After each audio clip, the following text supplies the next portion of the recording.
Hello, in this video I'm gonna show you how we can open the split screen on Samsung Galaxy M55 5G. In order to open the split screen, we have two options. The first one is by going to the background apps, and then you want to tap on the icon of the app, and then go to open in split screen view. Now over here we can select another app that we want to open, and there we go. Now we have the split screen. We can use two apps at the same time. However, you can also go to settings.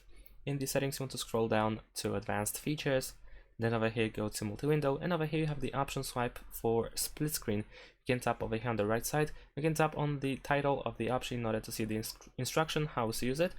So now we can swipe from the bottom to the top like so. Let's try it out. If this doesn't work, you may try that while having something opened. So first open the app and then swipe from the bottom with your two fingers like so. In my case, it doesn't really work. Oh, there we go. And now we can select another app. So that's pretty much it. Thanks for watching. Leave a like and subscribe to my channel, and see you in my next videos. Bye.